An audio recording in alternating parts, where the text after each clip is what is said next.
What up, Panther Nation? Ropp Star Gang. Appreciate everyone joining the live stream. I hope everyone is having a beautiful Monday morning. I know I am. Victory Monday. Victory Monday. It feels weird. Feels really weird, actually. I mean, it's crazy to me.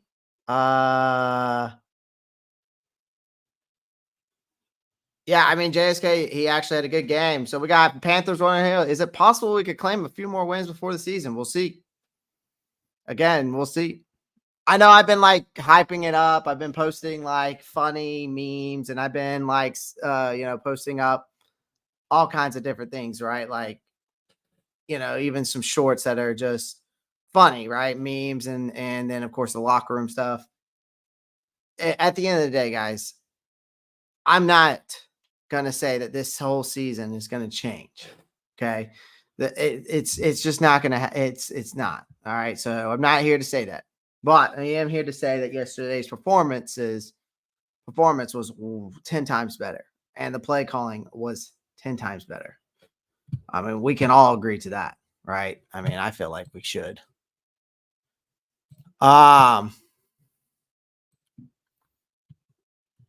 So Victory Monday, I got a lot of stuff to talk about. We're going to talk about some news and updates of the Carolina Panthers. Also, we're going to also talk about basically my thoughts about the game. We're going to do game film breakdown probably tomorrow because the thing is I was going to do it today, but it says that on NFL.com that replay is not up yet. So I'm going to have to do it tomorrow because it says it's not on NFL.com. The game film's not up yet. So we'll have to, we'll have to do the game film tomorrow. But anyway, so then we're going to go into some other things. We're going to dive into sorry guys, I just got out of a meeting and my brain's fried after that meeting I just had. Then we're going to talk about Bryce's performance, so we're definitely going to dive into that, and then I'm going to give you my winners and losers of this game, and that'll be the live stream. This poll way too early. Yeah, well, I mean, I think there's been conversation about it, though, Matt Chad. The reason why I put that poll up is there's been conversation about it already going over on social media. Is Bryce the franchise guy here? Is he the franchise guy? That's what everybody's doing. That's what everybody's talking about. And a lot of people now, there are a lot of Bryce people out here, right? There's a lot of people out here talking a lot about Bryce after just one game that he actually showed. Like I felt like he actually showed up and did pretty well, even though we've got some issues with the offensive line, which I'm definitely going to be talking about. I can't do much either about it until I look at 22 too. Like I said, Matt Chatter, I'm going to be breaking the game film down tomorrow because it's not up yet. So I'll be definitely breaking down the game film tomorrow. Could beat the Colts, possibly. We'll see. Could beat the Falcons, possibly. We'll see. I think there is games we can win on the schedule. I would say the Colts is a team we could beat. The Bears, I think, is a team we could beat. I think the Falcons is a team we can beat. I think we could even beat the Saints. I think that the Saints aren't the best team. We've seen them. I think the Bucs are a team that we could beat. Here's the thing. Teams can beat anybody on any given Sunday. It just depends on who shows up and who actually comes out and performs and plays well, right? I think the Panthers can beat those kinds of teams that I just mentioned. It just depends what Panthers team is going to show up. We've seen time in and time out throughout this season. Obviously, we were up against the Vikings, lost that game, right? We did not control the rest of that game, right? Seattle, Detroit, no. Okay. The Atlanta game, the first game of the season, was a very close game, but too many turnovers. Saints game, same thing. Definitely had chances to score, but had turnovers. So, there's definitely on the rest of the schedule, could be some wins on the schedule for sure. I mean, JSK, I'll have to admit it too, and I'm going to talk more about Dante Jackson here in a minute. Breaking news. Leonard Fournette is going to the Buffalo Bills. Leonard Fournette is signing, plans to sign there pending a physical. So Leonard Fournette to the Buffalo Bills, just so you know. It definitely will not change a bit. A few more wins. Yeah, I need a few more wins before in that poll. I will admit, I'm not willing to admit that Bryce is a franchise quarterback yet, but I will say I do believe in his performance yesterday, and we saw progress. We saw competitive football. Some other things I do want to mention though, guys. Amir Marset needs to go. Miles Sanders needs to go. Those guys need to go. Amir Marset is terrible. Mingo actually had a good game yesterday. Had over 51. He had 51 yards for 3 catches. So I was surprised by him and his performance. I thought Mingo stepped up yesterday. It was nice to see him. Terrace Marshall got a catch. I don't know what's going to happen with him. What's going to happen with the trade deadline now, guys? Who's on the trade? Who is truly on the trade block now? Right? So we've got until tomorrow. Man, that win felt good. So good. I watched Sunday night football last night for the first time this year. Yeah, I watched that game last night against the Chargers. I had to turn it off once it was like 34-3 or whatever it was. I turned it off.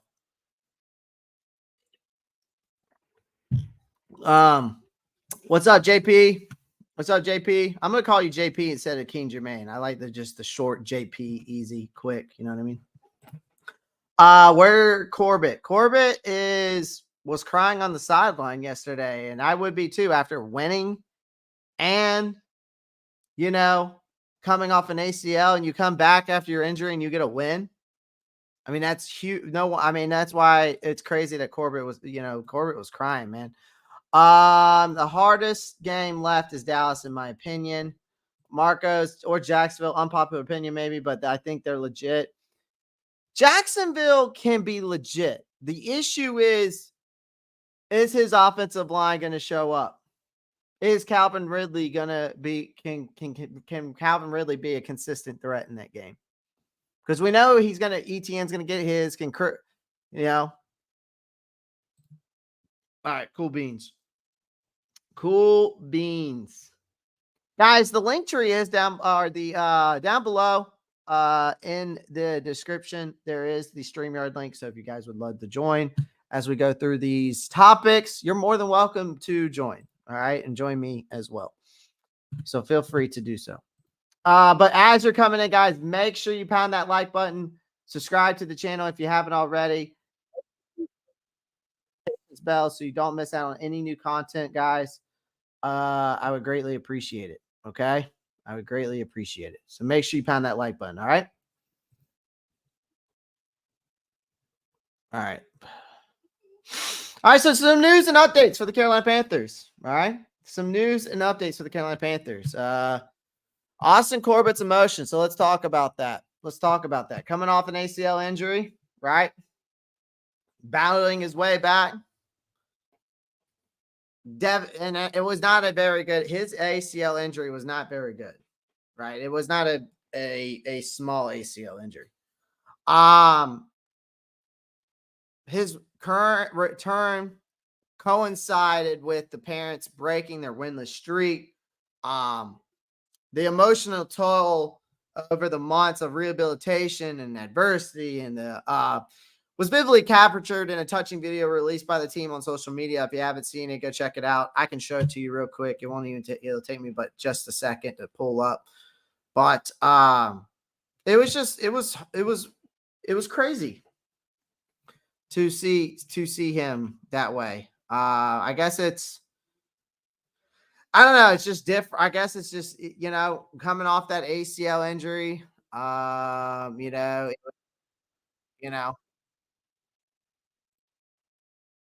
mean, no wonder he felt the way that he felt. So here it is. So here's Austin Corbett's video.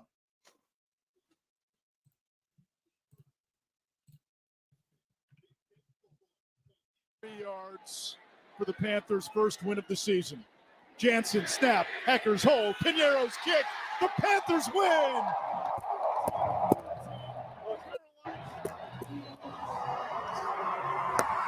Have a great day, back.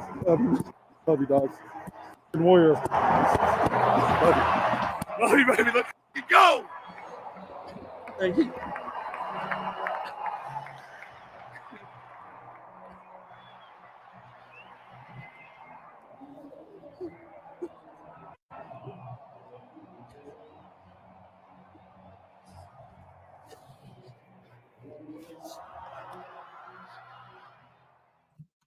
So pretty touching, I felt. I mean, it's pretty touching in my opinion, but you gotta love the heart, man.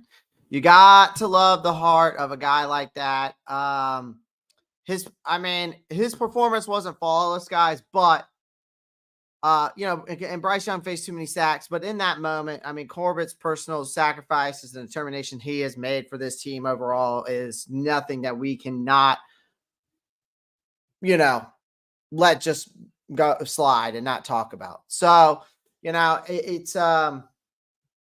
was interesting to see, him and see how he is and see someone kind of in that moment. But it's a great video. It's a great video. It's a great video. Why can't they get a running back to run with Hubbard? I think that Hubbard and Blackshear's fine. I just think Miles Sanders just needs to go. I think that Hubbard needs to be on the first and second downs, match adder, and you put Blackshear on third downs, and we saw that it kind of works that way, right? I think it works out that way. Carolina loves Corbs. Yeah, I like Corbett, man. He's a baller. He is a baller though. I think he's probably if he didn't tear his ACL this past year, if he didn't tear his ACL last year, I think he's the best offensive lineman we have in all seriousness. So and a lot of people might agree with me, might not. So Young reflection. Obviously, we saw that I posted a video of him coming into the locker room. Obviously, the showdown the rivalry between him and CJ Stroud was a hot topic leading up to this game. Bryce Young, securing his first victory of the season, and also at home in Bank of America Stadium. The Carolina Panthers are undoubtedly, I think, pleased with Young's continuous growth throughout the season. He's gotten better and better each and every week. We have to admit that. Okay. Arguably, this is his best performance in the NFL. Also, he had a game-winning drive, which that is something that is not easy to do. And even the best of the best sometimes aren't able to get that kind of job done. Now, do they do that? Yes, the elite players do. But that is an elite performance by Bryce for him to be a game-managing quarterback yesterday, but also being able to put together a game-winning drive, right? So I have to give him his flowers, all right? The job's not done. Let's all be honest here, okay? Yeah, we had a great win. We got our first win, but let's remain aware of the hard work that's going to require to improve this team from 1-6, right, to continue winning games from here on out. All right. If Young continues to develop at this rate, the Panthers could gain momentum in the upcoming weeks, and then there's no telling what could happen from there. All right. But I am not here to tell you that I believe that this is just going to make a revolution of this team. All right. Yeah, you don't match out. Yes, of course. You don't beat a lot of teams winning 15, with 15 points. It just does not happen. All right. I get that. All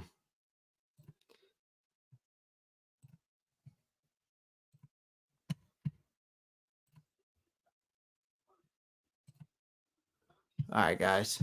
Sorry about that. My internet is acting up. So I apologize. Good Lord.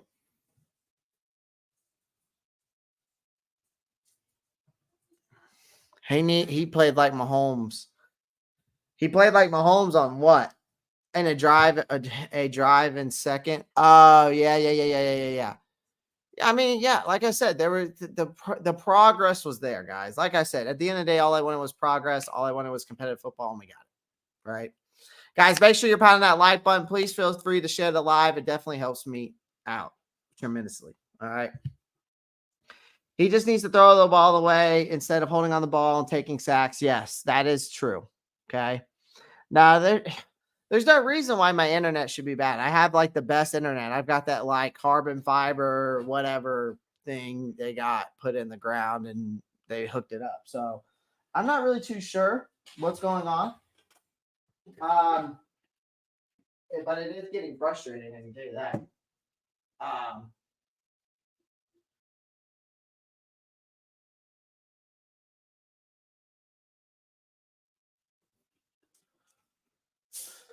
All right, I had to fix something.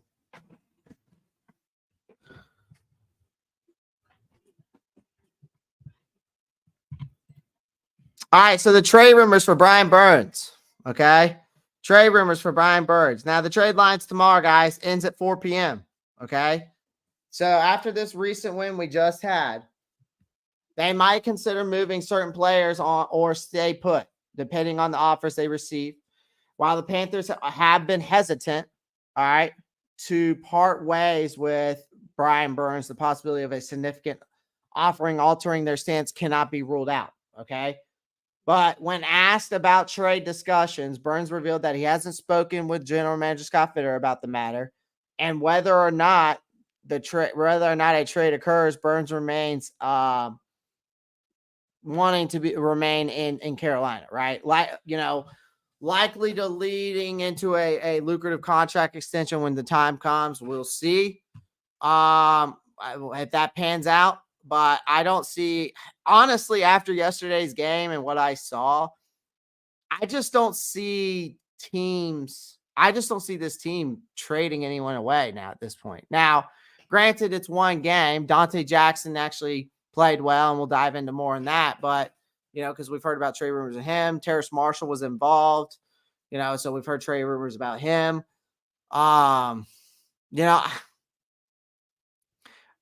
Thielen's name's been thrown around the trade block. Taylor Moton's name's been thrown around the trade block. Miles Sanders' name's been thrown around the trade block. Andy Dalton's name's been thrown around the trade block. Tommy Trimble's name's been thrown around the trade block. Feel like I'm missing somebody. See, anybody else? Oh, Jeremy Chen's name's been thrown around the trade block. So, again, I just don't see anybody getting traded here, though. I really don't. Yeah, Matt Chad, I just announced that. I just announced that the Bills signed Fournette. I just announced that. Could have tried him. Yeah, we could have. We could have. All right, Frank Wright's assessment. Head coach Frank Wright must have felt, I think, a tremendous sense of relief, but also probably not, because Thomas Brown was handling the play calling and they won the game. So part of him's also got to be thinking, I could be on the hot seat, because when you finally hand over the reins to the play calling, when you were handling it. But then here again, guys, I will reiterate this for you. Frank Wright's issue from the beginning of the season was he was trying to be a game manager, a head coach, a quarterback development, and a play caller all in one. And that is the issue that we had. Okay. That's the issue that we had here. He was trying to do too many things at once, and he finally hands over the play calling, and look what happens. They won the game. And he even said in the locker room, after the locker room, they were doing game balls, right? Luvu gave a ball to Bryce Young. Frank Wright gave a ball to Thomas Brown. I'm guessing somebody gave a game ball to Frankie Luvu. So, again, but I didn't see who that was. But again,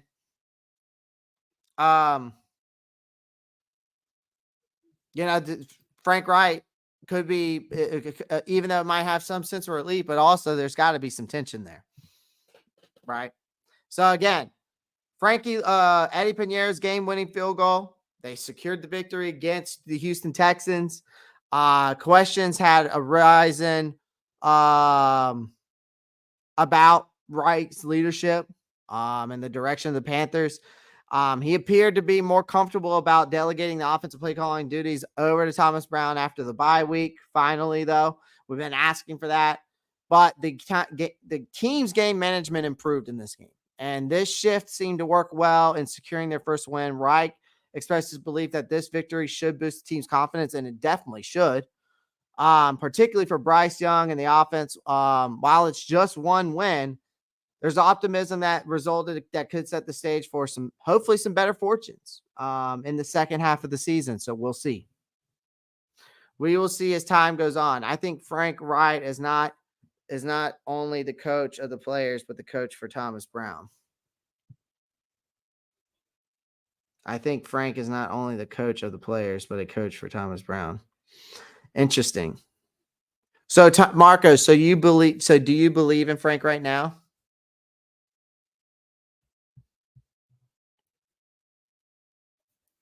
So do you believe in Frank Wright after that game? Or is it just that you think that he's coaching up Thomas Brown to become a head coach? But again, I don't know if I want Frank Wright coaching me up to be a head coach. Not after what he's done. You know what I mean? So that's an interesting statement. All right, my thoughts.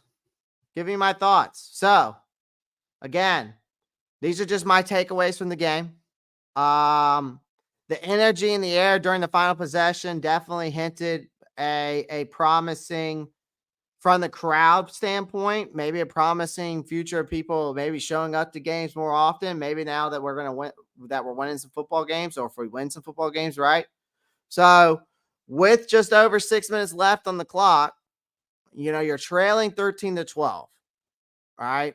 Carolina's offense had a golden opportunity to snatch a victory from the jaws of a defeat, because we were definitely going to lose. All right.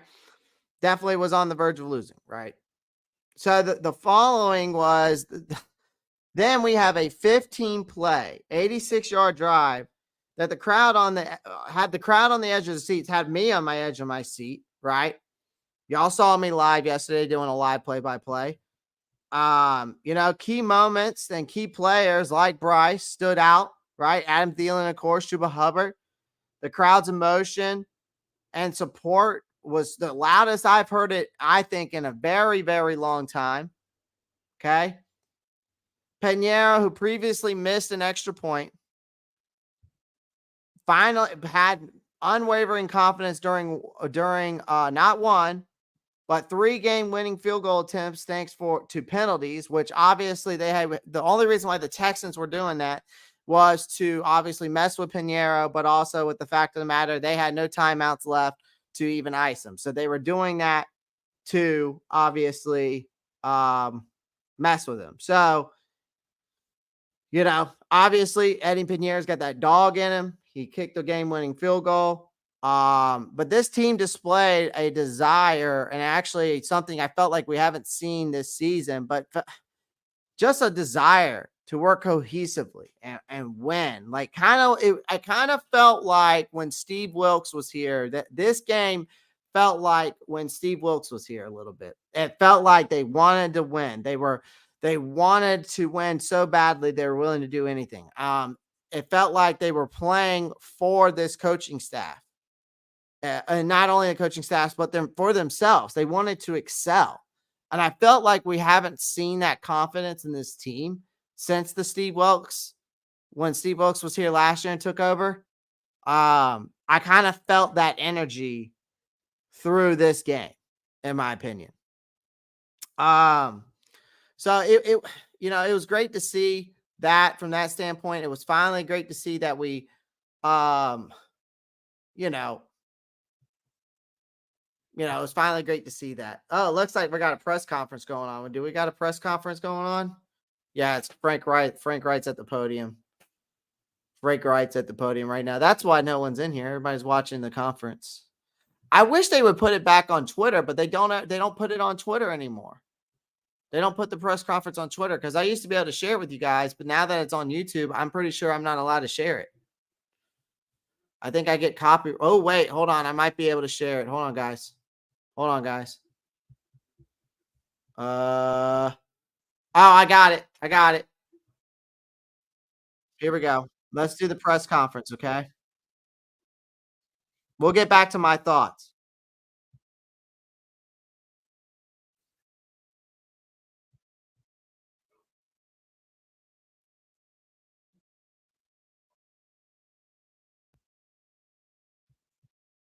Think he steps into the huddle, he steps in the locker room. Guys look to him as a leader, as a playmaker, as a difference maker on the field. So, man, it's sure good to have him back and continue to build. With him being right in there at the center of things for us. Right. Speaking of mixing things up, it seems like defensively the strategy kind of changed. You guys were primarily a shells coverage team. You played a lot of single high yesterday. You also got the 2 rookies involved. What during the bye week kind of led to maybe that change in attack, or was it mostly based on the Texans? I think the way, going into the game, it was really going to be a mix of coverage from shell and middle field closed. And then as the game goes on, right, it gets situationally, the continuum can flow from one to the other. I thought EJ and the staff did a phenomenal job of really accomplishing our objectives. We knew that team had struggled running the ball a little bit, but we didn't want to give them any life in the run game. They gained some yards, but 3.7 a carry, we thought we got mission accomplished. So I thought EJ just mixed up the calls to get what he wanted there. And then we did want to eliminate their explosives in the pass. So get in shell coverage at the right times. That's the key. How do you call it as a play caller on defense? I thought EJ had the right touch. In about 26 hours, the trade deadline is coming up. Where do you kind of foresee this team being right now as that approaches? Do you feel like you may be in a selling mode, a buying mode, or neither? I had a brief conversation with Scott within the last 24 hours, of just some phone calls that he was taking. I actually plan on sitting down with him, this afternoon sometime to see if anything else has come up. Again, I was just focused on Houston. So I don't know. I've learned in these situations, trust the GM. He's leading that process. He'll do a great job. He'll pull me in when needed. We'll have some conversations later today to see if anything's come up in the last 24 hours that's worth talking about. And sometimes it does, and then sometimes things fizzle out. So we'll see how it all plays out. Frank, you talked about the great job Thomas did yesterday. Well, what was it like for you personally to stand there and not be doing what you're used to doing for much of your career? It was hard, but I was proud of myself in this, that I wasn't questioning calls. Like sometimes, I really felt confident in the way he was calling it. And it just felt, and I, just continue to try to engage at different levels with all 3 phases. Yeah, I'm not sure what's on the table, Marco. Thing. And I can wonder what see it how is. it was a good feeling. I liked the feeling. It was different, but I really liked the feeling and feel like I'm going to be able to continue to grow in that mode of how I can contribute to, helping the team, not just during the week, but on game days in that role. Were there particular things you saw that you kind of thought, okay, if I'm calling plays, I don't see that. I don't notice it. No, I think there was there weren't a whole lot of big situational things that came up in this game, but a couple of the 2-minute drives, because I'm not calling it, I'm able to think a few plays in advance, and I'm talking to our analytics guys up top, on the other line, when normally I'd be talking to Thomas and, about play thoughts and stuff like that. So we're able to kind of work through a couple, and like there in the last 2-minute drive, that 2-minute drive we had before the half, even though it didn't go anywhere. For instance, we had kind of sequenced out something. If we hit this big one, what if this and what if that? We were able to kind of talk that through in a way that I thought made a lot of sense. Now, we didn't hit it the way we wanted to, but I could see where that's going to pay dividends. Frank, I don't know that we asked you about the team's decision to give Terrace permission to seek a trade. What went into that decision? I think Terrace's agent, approached Scott and said, we'd like to explore. And Scott, we talked it through, and we have a lot of respect for Terrace, and think Terrace is a good player. And at times has played a significant role for us. But again, in the spirit of always keeping all options open, Scott gave his agent permission to go ahead and see what was out there. And looking at the tape, One more. that sequence at the end, I mean, it looked like a fake icing to me, icing the kicker. What did you see at the end regarding that, and how do you kind of handle those situations going into the future?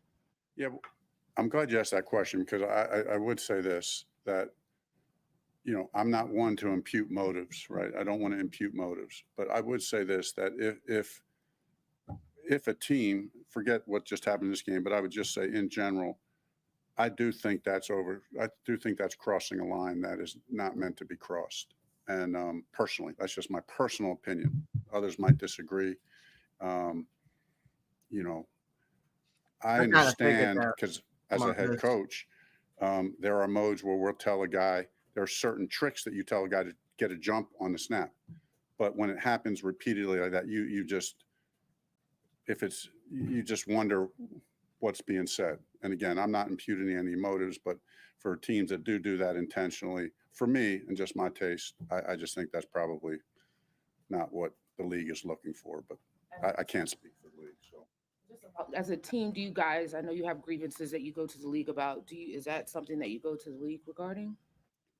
sure, you can voice your opinions on that, and there's a time and a place for that, But right now, there's no rule against what was going on, right? So there's no rule against it. So you've got to play with it. And I thought our guys did a great job. I thought the way Eddie kind of kept his poise and just didn't let anything get to him, and just they were kind of laughing and battled out there, and then just knocked through the game winner. Last one. As somebody who's on the competition committee, can you explain how it makes sense for those to be dead ball penalties and not a decision by the team that makes the field goal? Well, the one that went through, it's the whole unevaded to the quarterback, because he was unevaded. They're saying when a defender comes across the line of scrimmage unevaded, they're going to shut the play down no matter what happens. So, we've seen that play out in the passing game, and it's just the same way playing out in the kicking game. Thank you, Coach. Thank you.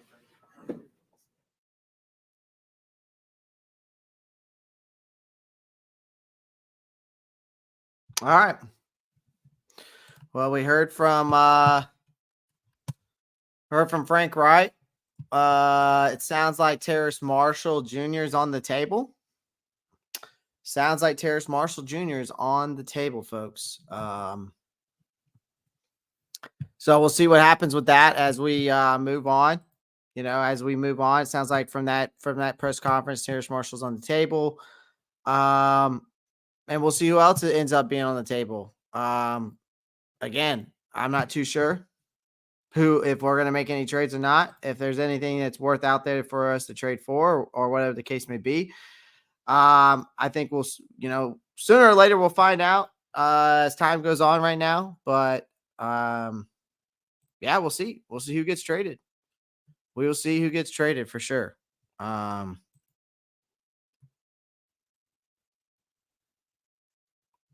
I don't think maybe after Dante Jackson's performance yesterday, maybe there's a table that he's on the table, and maybe he played his way out of Carolina to go somewhere else. Maybe Terrace Marshall, sounds like his agent contacted Scott Fitter, is ready to go to, move on. Again, we'll see. I'm not sure who they're gonna trade. I don't even know if they're going to make any trades at this point. After yeah, we've got guys that they're having talks with, but I don't know. I'm just not too sure.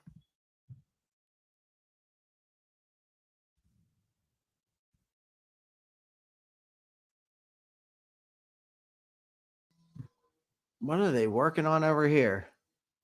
Good Lord. Now I got people working over here in front of my yard. Look, our sewage company or whatever.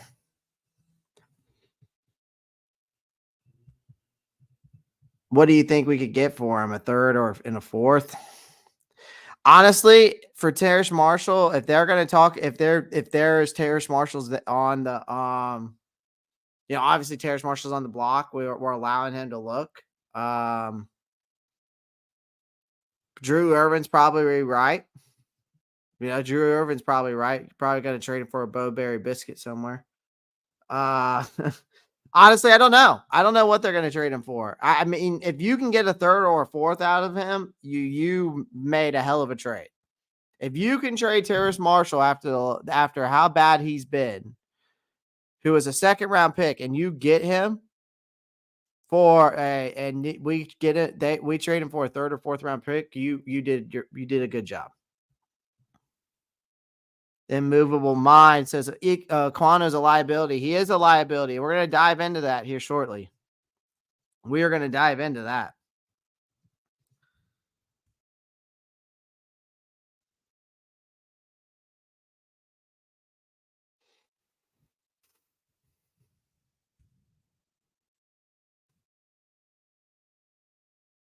We are going to dive into that for sure.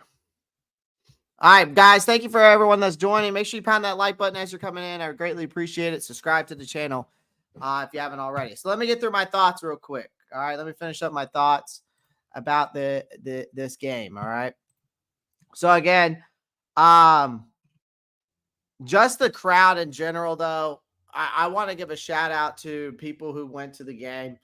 That is the most I've ever seen or I've heard, at least from watching a game, even though I wasn't in the stadium, but hearing the crowd supporting this team after going 0-6, and then they come out and have a chance to win the game. They drive down the field, and that crowd was nothing but supportive throughout this game. And of course, there was a mixture of emotions, right? We're all sitting on the edge of our seat. And then we have a game-winning drive, 15 yards, 86 yards, right? 6 minutes left, down 13-12. I felt that was like I said, from that standpoint, I felt that was the first time this season I felt like these players, this crowd were all kind of together and wanted to win this game. And I think this team wants to win every game, but it was just like, it felt like the Steve Wilkes kind of when Steve Wilkes took over, right? These guys were playing for the coaches. They were playing for themselves. They wanted to excel. The motivation was there. The heart was there, right? I just felt like we haven't seen that until this game. So that's what I'm talking about when it comes to the final possession. More like fifth or sixth. Yeah. I mean, again, if you get a third, if we did, like I said, to that, if we get a third or fourth round, Marcos, we swindled that team very well. A possible compensatory pick if the team gets one right. I really like Bryce gives us a chance to win in those situations. So, yeah. I mean, again, the issues is the sacks, right? As this week has gone on, only 7. So listen to this statistic. Only 7 NFL teams, offenses, okay? 7 NFL offenses in the league were allowing more than 3 sacks per game. And the Carolina Panthers offense is already averaging 3.2 sacks per game. Before yesterday's game, adding 6 more to that. So whatever that average is going to come out to, we'll see. But that highlights a clear problem in this team's pass protection. All right. Now, in the modern analysis of the game, sacks are often considered a quarterback stat, implying that the quarterback bears some responsibility for the numbers of times they are sacked, in addition to the offensive line's performance. So while it's not a straightforward case for Bryce Young causing his own sacks, which some of them he is, so let's be honest, he's holding on to the ball too long, but the offensive line struggles certainly contribute to this issue as well, at least from the sack standpoint. There is times, though, again, Bryce is holding on to the ball too long, and that forces the sack on him, not the offensive line. But Bryce is a rookie quarterback, and the growth continues to grow. He continues to get better week in and week out as we're seeing it. But we need to keep an eye on this situation and how they're going to resolve this issue. All right. And last but not least, 0 turnovers in this game. And that's not a small feat for any team in the NFL, especially one with a rookie-led coaching staff, right? Thomas Brown leading the play calling to avoid turnovers and with a rookie quarterback, okay? So you got a rookie offensive coordinator getting the play calling now, right? Gets the play calling in his first game. You get a rookie quarterback in Bryce Young, and you don't turn the ball over. And that is not easy to do, okay? Now, while sacks were an issue, okay, and those can turn into turnovers, right, depending on what transpires, whether it's a fumble or the pressure gets on to Bryce, and then he's throwing the ball and throws an interception, right? But protecting the football and preventing it from ending up in your opponent's hands is paramount, all right? The offense gradually finding its rhythm one step at a time. Patience remains a virtue, but the path to consistency and success seems promising, but I still need to see more, and I need to continue to see the progress each and every game as we go forward.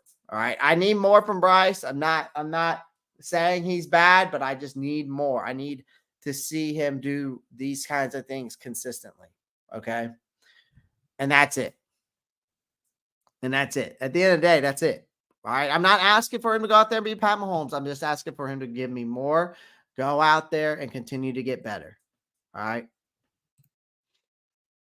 So, but let's talk about Bryce's performance. Okay. So my takeaways from Bryce's performance. Okay. He had a poised demeanor, man. I mean, he displayed a relaxed demeanor during the game against Houston. And he seems to do that very well, even not just in the Houston game. He's done that throughout some of these other games that I've watched, or watched the other games, right? But his determination is still unwavering. There has been a distinct sense of comfort and confidence when he's in the pocket. And it's evident from start to finish in the games, guys. I mean, the reasons for this newfound composure could range from the return of Austin Corbett. Like I said, Austin Corbett's performance wasn't flawless, but he's definitely the best offensive lineman we have on this team, in my opinion. Even before now, right now, he may not be, but due to the fact of last year's performance, he's definitely was the best we had on the team. Now, Ike Ekwonu, you could make a case for him last year, but last year, again, the only reason why Ike Ekwonu, I think, had a great performance last year was because when Steve Wilkes took over, they were running the ball more, and guess who's very good at run blocking instead of pass blocking? Exactly. So, but Thomas Brown's play calling has to do with his demeanor, I felt like, or simply a post-bye week could have rejuvenated him a little bit. Regardless, he was poised. This version of Young is what we need to see and continue to keep seeing going forward. Okay. It's a promising future if he continues that. All right. And on the field development is what we need to continue to see, guys. Again, that's what I need to see from him. Another thing, polished first half. He had a great first half. All right. Now, despite the pregame hype surrounding his friend CJ Stroud, okay, again, still exhibited remarkable poise and skill in the first half. All right, his Heisman Trophy winning performance could have been more impressive, where not for critical drops and failing to convert on a goal-to-goal situation, but Young's ability to quickly progress through his reads and manipulate the pocket, right, remained a strength. He also enjoyed a degree of creative freedom in the offense because of Thomas Brown's play calling, but exemplified by some impressive completions, including a pinpoint pass to Adam Thielen, which was then it resulted in a well-placed touchdown throw to Tommy Trimble in the second quarter. And Young's first half statistics spoke volumes to me. I mean, he had a 68.4 completion rating. He was 13 for 19, 131 passing yards in the first half, one touchdown, but 2 sacks. And then his passer rating was 105.4. So, although the offense appeared more fluid, only scoring 6 points and execution occasionally is something that we definitely need to work on. Executing in the red zone, again, has been an issue for this team for years. We have not been a very good team when it comes to executing in the red zone. We haven't. Think about it. That was a huge issue when Matt Rule was here. So we still are faltering within the red zone because remember, we went on it for fourth and whatever it was. It was like fourth and goal. So it was like 4th and 1. And of course, we didn't get the touchdown. So still, I mean, there's no reason to be on that kind of goal line and not score. And if that's the case, then we should have just taken the points, right? We should have just kicked the field goal. But we have to get better in the red zone. We have to execute better in the red zone. We need to we can't be beating teams. We can't expect this team to win games like this every single time, 15-12. It's just, 15-13. 15-13, right? You can't expect this team to win every single game, only scoring 15 points. It's just not going to happen. All right. But the thing is, at the end of the day, I think Young still needs some additional support. It's no secret that Bryce Young can't carry this team on his own, right? There was some improvements under offensive coordinator Thomas Brown. But the rookie quarterback, I still believe, needs help. The execution on the field often falls short, and the pass catchers need to capitalize on the well-placed throws that Young does make. And we saw too many drops yesterday. Now, another thing. While the Panthers looked effective when they made the catches, mental errors led to costly drops again, though, guys. Unless those significant changes occur over the next 9 games. Addressing this issue should be a top priority for the Panthers right now, okay? You're not going to be able to fix the offensive line, all right? So that issue, we might as well go ahead and get that out the window because you're not going to be able to replace Ike Ekwonu, and you're not going to be able to replace Brady Christensen, even though he's out and whoever. And, you're not going to be able to replace and switch guys in and out from the offensive line standpoint. You're just not. But acquiring a wide receiver or something like that's a lot easier. So this can involve, either pursuing upgrades through free agency or maybe getting some trades, to support Young's development. They also may decide to stick with their current roster and trust in Young and Brown to drive improvement. I don't know. But you got to get this guy some support. I do believe they need to definitely help him out on the offensive line. It's just not going to happen this season. He was taking some hits, wasn't he?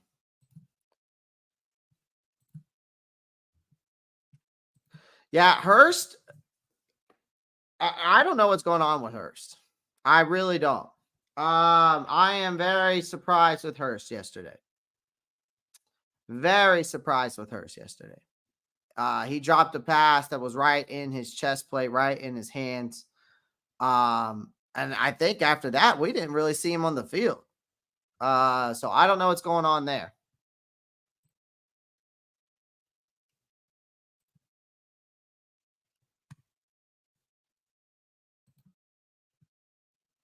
All right. Another thing, encouraging progress. So again, this was the biggest thing that I was asking for from this team. Above all else and everything, Bryce Young's development remains the primary focus for this team, and it has to be at this point. Okay. Despite this team's challenges start to the season, Young's growth is undeniably positive, right? Week in and week out, he's gotten better and better. We've seen progress every single week. Okay. He's rapidly maturing. I feel like he's starting to dispel away those pre-draft concerns a little bit. Not all of them, but there is again, there's progress. But his performance against Houston, which included, 235 passing yards, 1 touchdown, no interceptions, a passer rating of 103.6.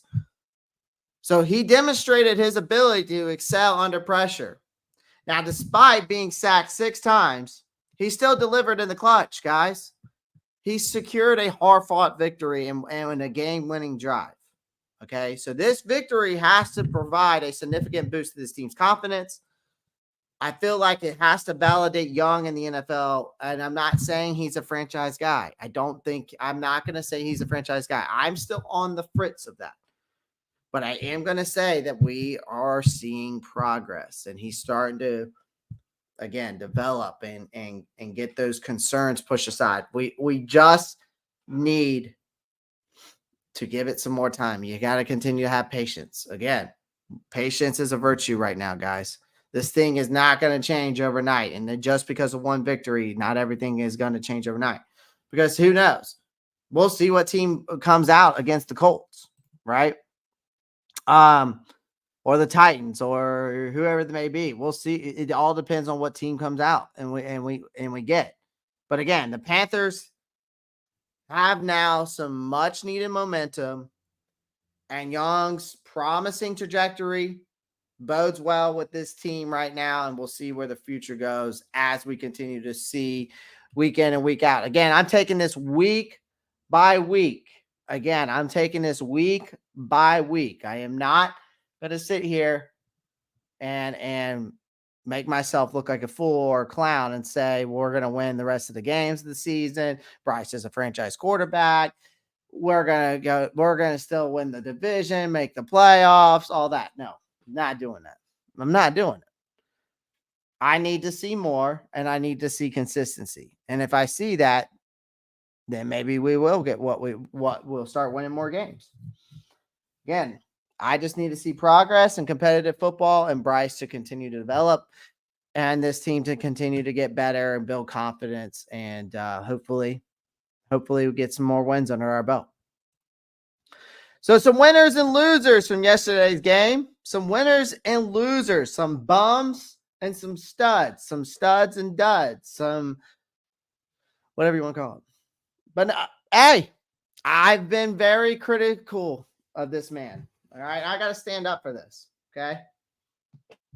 I got to stand up for this because I've been very critical with Dante Jackson. Very critical with Dante Jackson, all right? I'll be honest, okay? I'm not preaching Super Bowl. Trust me, Panthers German podcast. Trust me, I am not preaching Super Bowl at all. I do not even want to put that into fruition.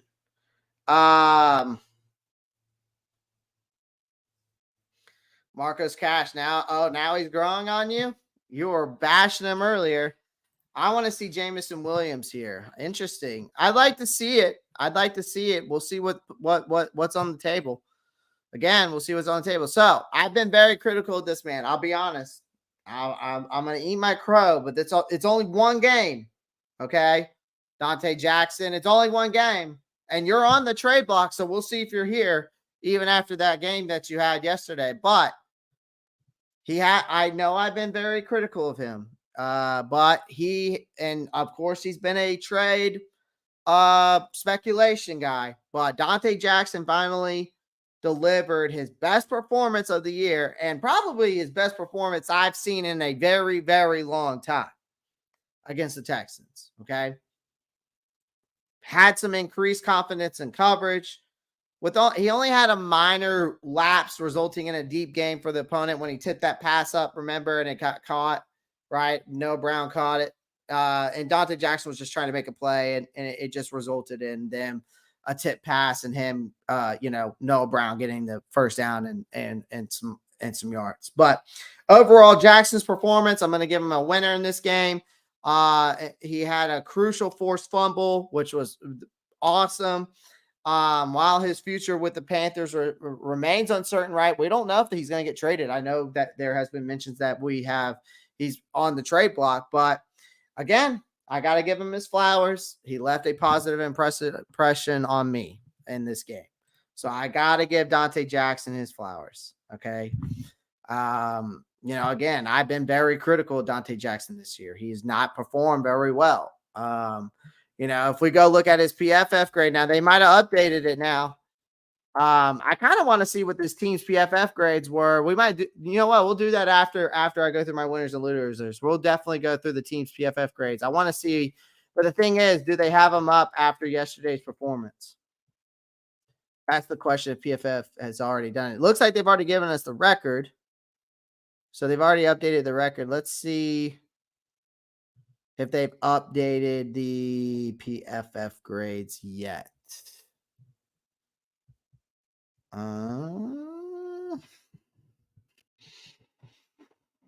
don't know if they have. Let's see if they did it if they've done it yet for the Houston game. I'm looking at the PFF grades for Dante Jackson, but I don't know if they've. Let me go to his name. And then let's go to.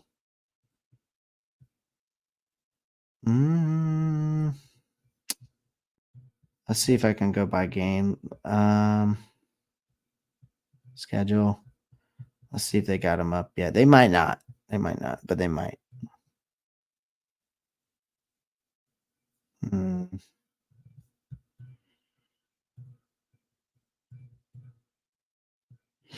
Just trying to see.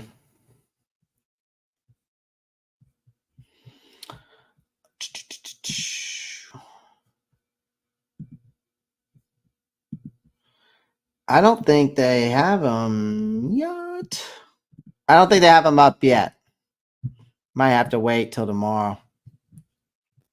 I'd like to see.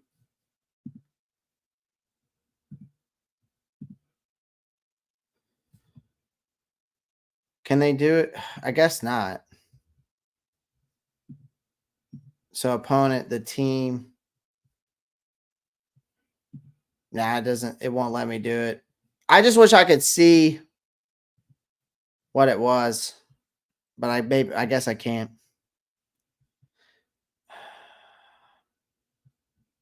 Not draft year, position, schedule. I just wanted to see if I could see the PFF grades for this game.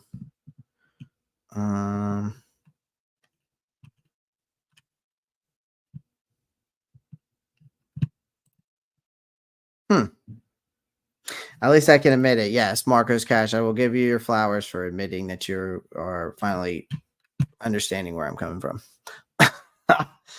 I don't see it though. Okay. Well, I'll have to go back and go look through it, see if I can. Okay.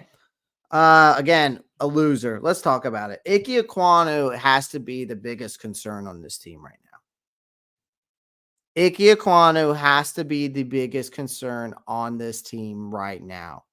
His regression from last year to this year is definitely showing.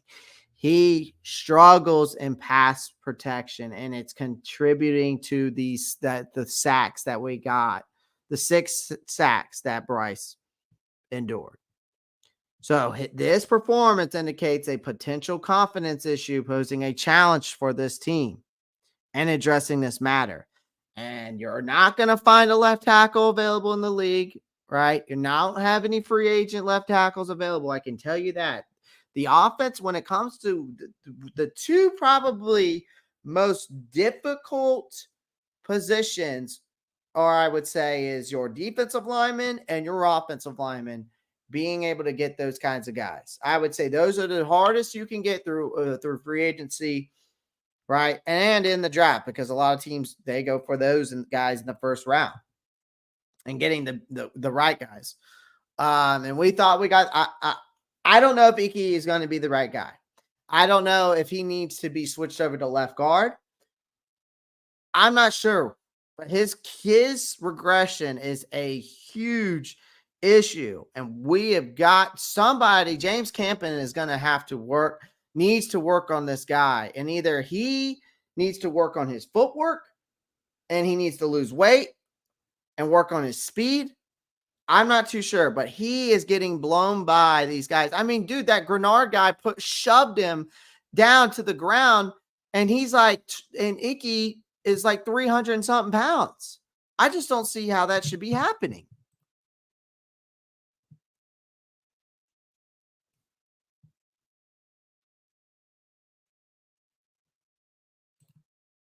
The results is above. What do you mean? Oh, and PFF? Oh, I found it. Okay, cool. I found it. I found the PFF grades for the Houston game. So we'll go over it. Cool beans. I found it. I just had to click back and look at it again. All right, so then again, so there are calls about Icky going to guard. I just don't know if a drastic decision like that could have some consequences. But this coaching staff needs to handle this situation carefully to avoid some long-term damage. It's crazy to me to just see how bad he has transitioned. Or regressed. I'm sorry, not transitioned, regressed. Number 2 winner, Frankie Luvu. Again, shout out to Frankie Luvu's mom coming and watching him play. His performance against the Texans was nothing short of extraordinary. His dominance in the linebacker position has a remnants of Luke Kuechly a little bit. You know, he kind of had that Luke Kuechly-esque kind of day. I mean, his contributions, he had 12 tackles. He had 1 sack and 2 tackles for a loss, 1 pass defended, 1 quarterback hit. I mean, that makes a strong case for this man to get an extension. If that doesn't make a strong case for this man to get an extension, I don't know what does. Okay. But speculation about his trade before the deadline now seems unfounded. I think Luvu's energy and impact are indispensable for the Panthers, right? He had a hell of a day yesterday. Oh, I got you, Wiley. I just watched the locker room video after the game. Yeah, I posted like 3 of the locker room videos. Where's Eddie Pinerio photo on the winners? I gave Eddie his flowers, man. I already gave him his flowers, but we all know. I know I didn't put him up there. I think that's kind of self-explanatory. I don't think I needed to explain that Eddie's a winner. Okay. All right. See, I don't think I need to explain that Eddie's a winner. All right. He's got that dog in him. He did it for himself. Again, the big fat loser, though, of anybody on this team, though. The biggest, fattest loser, the guy that we decided to pay $25 million with a $16 million signing bonus for a 4-year deal contract. Miles Sanders, you are absolutely atrocious, and it's time for you to go. Okay? I know that he's recovering from injuries, but he's had time to recover and enough time to recover, okay? He played a minimal role in this offensive scheme under Thomas Brown with just 2 carries and not any positive yardage. At this point, he's just an afterthought.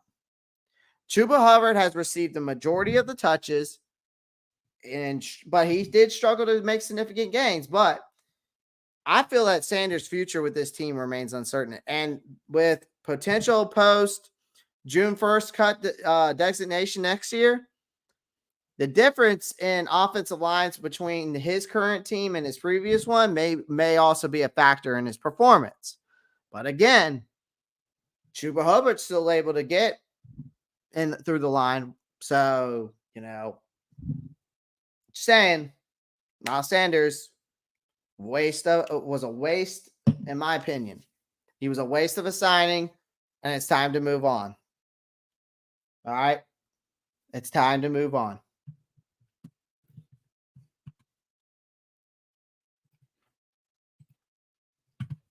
All right, last but not least, Bryce Young. We got to give him a winner here, okay? He is a winner because he got his first win at home, got his first NFL win as a rookie. And I think this had to do with the fact not only that he was going up against his friend, rival, CJ Stroud, obviously the scrutiny surrounding the selection of Bryce, has been rising to the occasion. The rumors that they want a CJ Stroud and not Bryce, or Frank wanted CJ Stroud but not Bryce, right? Whatever the case may be. But delivering what he could consider, delivering what I consider his best NFL performance to date. Again, he exhibited confidence and conviction, making impressive throws at all levels of the field. There's a lot of drops, so those incompletions you can blame on some of the drops, right? But Young's ability to navigate pressure, lead the team Panthers on a game-winning drive, showcases growth and poise. Again, week in and week out, he has gotten better. We cannot deny that. But the team's unwavering support for him is evident. And for the next few weeks, an opportunity for him to accumulate more wins and restore respectability to their season is something that he's going to have to do. Obviously, again, guys, in conclusion to everything we were talking about between Bryce's performance, my thoughts on the game, these winners and losers, okay? In conclusion to all of that, while this win is a significant step forward, it's essential for the Panthers to maintain momentum and build upon this victory in coming games, okay? Bryce's development and the overall performance of the team will have to continue watch closely. Again, I'm not saying anything. I just need to see I need to see more out of Bryce. I need to see the consistency. I need to see him get rid of the ball, because if your offensive line is not doing you any favors, do not hold on to the ball too long. Just get rid of it. And if the check down is there, because again, I watched game film against that Miami game, and I'm going to be watching the game film of the Texans game, Texans game again once the NFL.com finally posts it up. And we'll be breaking that down tomorrow, since I don't think it's going to be up until tomorrow. I don't think it's going to be up until tomorrow, maybe later on tonight. So we'll definitely break that down tomorrow. But again, we just need to continue to see progress as we move forward. And there's some things that Bryce does need to work on, but he had a hell of a performance yesterday. So, all right, let's get into the PFF grades now. Let's get into these PFF grades. So these are the PFF grades from week 8. See, I can select the game here. You can go to the Houston game. We got the offensive report. So, wow. Interesting. So Terrace Marshall yesterday got the #1 PFF offensive grade. Now, granted, here's the thing. The stars mean the starters. Okay, so he's not a starter. He had a 80. They gave him an 83 overall, run blocking a 60, pass. He gave him 77.2. What was his stats yesterday? Yeah, but that's not yards. I need to see his stats. I might have to go on ESPN because they don't give me stats. All right, then you got Adam Thielen. So Adam Thielen had a great game. You got Bryce. Great game. They gave him a 68. Raheem Blackshear again. Blackshear was great off. This is off the offensive grade, but off of special teams, I'd like to see what they gave him. Steven Sullivan had a great game. They gave him a 64. Now these are when they're kind of when you see that green a little bit, it's a little bit above average, so that's good. Okay, the 63.6. Sometimes people are like, well, that's kind of low. But sometimes when you see that little green, it's a little bit above average. Now, when we get into the yellow, that's about average. Okay. So, but if you see these 80s and 70s like that and the 60s like that, it's pretty good. It's pretty good. So, when you look at PFF grades, don't expect everybody to have like a 78 or an 83. Okay. It just doesn't happen. But if you're in the 60s and you see this green and a 66 like that, it's pretty good.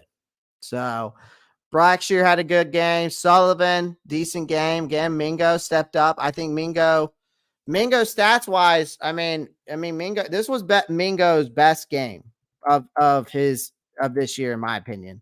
I mean, if you go watch, I mean, he had, I got to pull it up.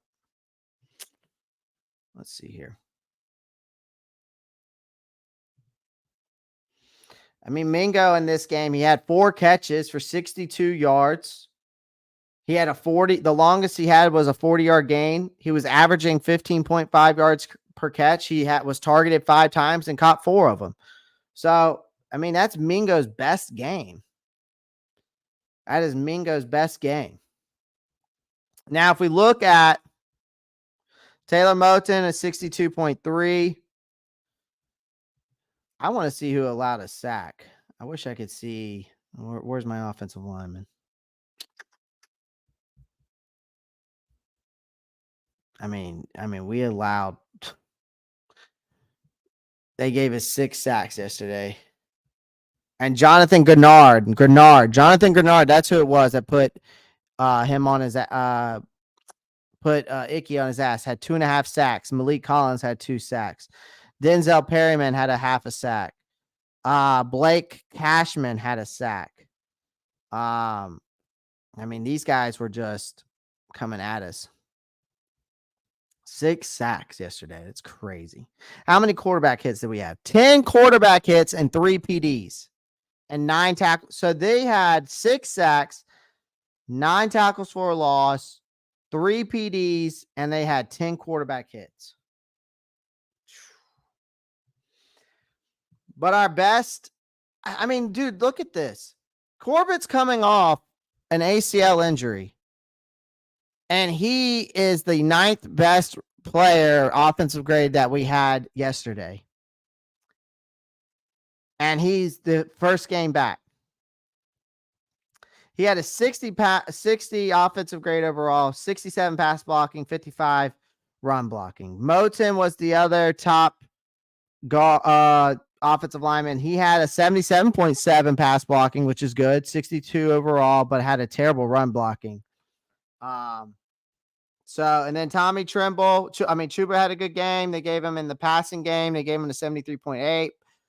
Pass blocking, they actually gave him a 68.9, which is pretty good. Running, they only gave him a 57.8. Run blocking, 60. I don't think that really matters. The 3 that I always look at is pass, run, and pass blocking, because I like to see what my running back's doing when he's blocking the quarterback. And then again, you got Tommy Tremble. Overall 60. Gave him a 60. They gave him a 63 in the pass.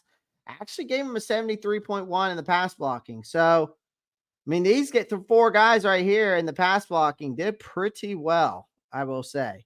Throckmorton, actually, if you look at him, I know he didn't do well in the run blocking game, but at the left guard position in the pass blocking game, he had a 71. So that's really not too bad from a guy who's technically a backup or a rotational piece. Yeah, he was dogging Icky. That Chuba Hubbard block was beautiful. And Bryce, yeah, that was a great one. Corbett played better than all of them. Yep. One in chat, if Rockstar should have went right into 22. They don't have it available, Matt Chatter. It's not up yet. I was trying to pull it up today. I was going to do game film breakdown today, but it's not up. I checked it earlier.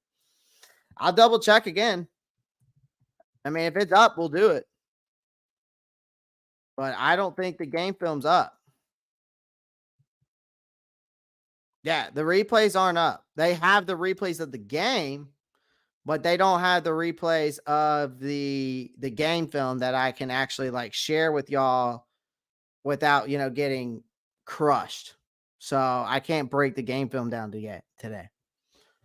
But again, look at Ike Ekwonu, guys.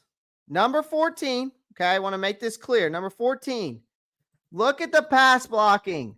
He's a 33.4. But then look at the run blocking. He's a 65.2. That is atrocious. That is absolutely atrocious. A 33.4. They gave Ike Ekwonu a 33.4 in this game. Oh, my Lord. And then look at that. First round pick 6 overall, and his pass blocking this year is a 33.4, and just this game, and then overall it's a 57.4. It's bad, dude. It's a problem. We look at Bozeman. Bozeman's pass blocking was a 57. His run blocking 52.6. Not very good. Better than Icky's though. I mean, Icky had pretty good run blocking. DJ Chark in the pass game was okay. Hayden Hurst, great in pass blocking, but look at everything else. Terrible in run blocking, terrible in passing. They gave him overall grade of a 30.8. So again, that's rough. Let's look at the defense. All right, so here we go. Top ranked defensive players in this game was Luvu. They gave him an overall of a 78.6. Dante Jackson, they gave him a 77.3. He was an 86.4 in coverage, which is great. Tackling could be obviously could be better. Run defense definitely could be better. But look at Frankie Luvu, though. Across the board, 78.6. Run defense is 67.9. Tackling is 73.2. Pass rush 81.9. And coverage 69.6. That's what you want to see consistently, week in and week out, from a guy.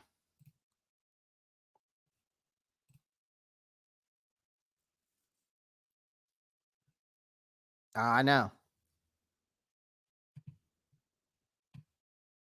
Yeah. So Dante Jackson did not have a great game in tackling. He had a great game in coverage. Overall, he had a great game. I'm still going to give him his flowers. LeBron Ray, 70.9, 71.1, 71.4. Pass rush. He was a 55.8, but tackling, run defense, overall, pretty decent game. Deshaun Williams, another pretty decent game. 69 overall. Run defense had a 66.2. Tackling they gave him a 71.0. And then in pass rush, 62.7, and coverage 60. Camus Gruger Hill, not bad. Terrible in tackling. Pass rush was okay. Coverage wasn't too good, but run defense was good. Pretty good overall. Deion Jones. Overall game is 67.7. Run defense wasn't the best. Pass rush was great. Coverage was okay. Tackling, not so good.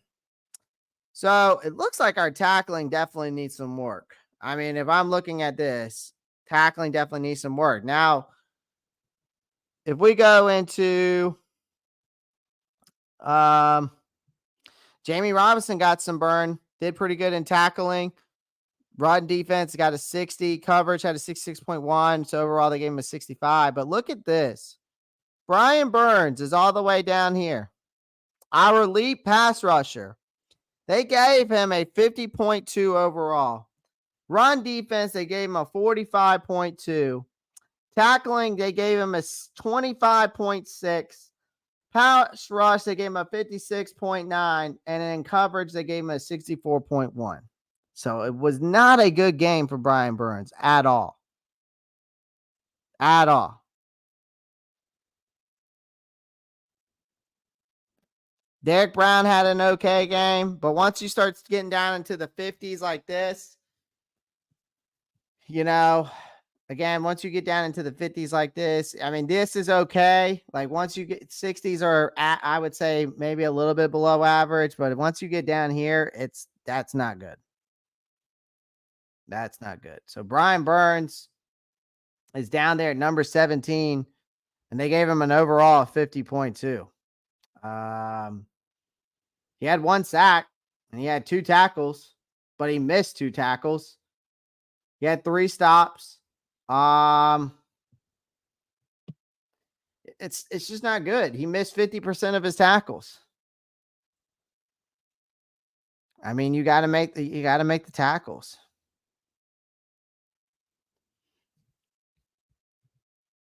So I think that's an issue right there from Brian Burns' standpoint of things.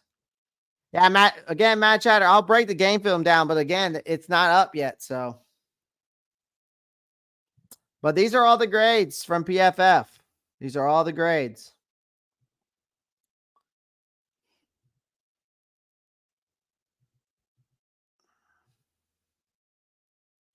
And that's just from a defensive overall standpoint. Now, if we're looking from a run defensive standpoint, it kind of changes. Tackling, it's bad, man. Burns is almost there, dead last. Pass rush, he's got number 9. I mean, coverage, number 4 overall. I mean, it is what it is, man. But again, overall, they gave him a 50.2. That's not very good for Brian Burns. So let's see. Let's look at the passing. I wish I could show it from a grid standpoint. Let me see if I can get it from a pressure and depth. All right, perfect. Pressure and depth.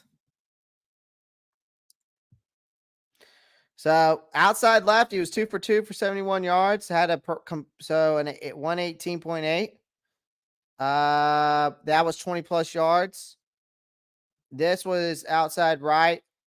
Looks like 0 for 1. He was 0 for 2 for 10 plus yards there, out to the outside left. Between the numbers, he didn't have any past 20 yards, but 10 plus yards. He had 1 catch for 20 yards. Right here, it was 1 for 1, 13 yards. But then once we get underneath, look at this. It's 4 for 4, 4 for 6, 7 for 9.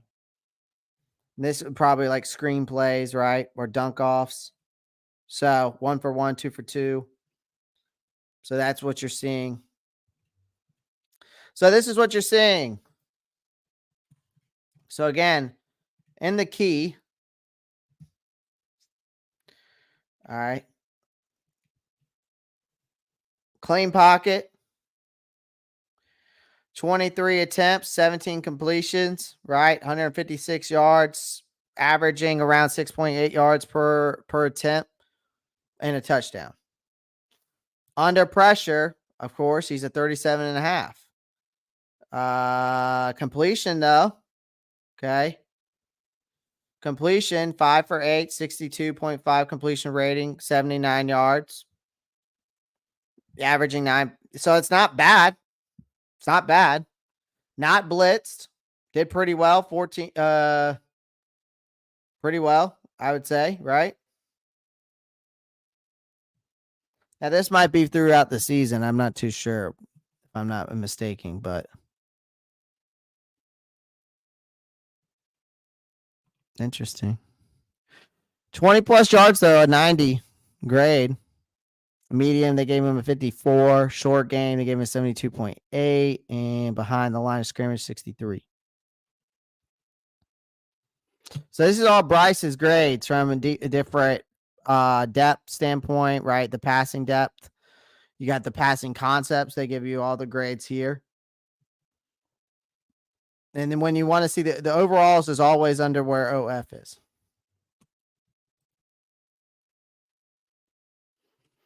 This is true, Wiley. This is true. So I just wanted to look at it. But again, we'll break the game film down tomorrow. Obviously, with the trade deadline coming to fruition tomorrow as well. Ends at 4 p.m. So obviously I'll be live tomorrow. We're going to definitely break down the game film. I'm going to reach out to Q because I know Q from the Black Cat Panther podcast and Wiley that's in the chat right now. I was talking to them about, doing some game film breakdown. So we're going to do that tomorrow. And we'll set that up and we'll break the game film down tomorrow. And obviously if there's any trades that go on from here on out, like if Carolina makes a trade, I'll go live and we'll talk about it. But other than that, guys, I appreciate everyone joining the live stream. Make sure you pound the like button, subscribe to the channel if you haven't already. Make sure you click that post notifications bell so you don't miss out on any new content. Feel free to join the Discord. The link is down in the description in the link tree, so go check it out. And of course, as always, check out BetUSA. Sign up for free today. You get 125% bonus on your first bet. But other than that, guys, appreciate y'all joining. And as always, guys, make sure you keep pounding. Peace.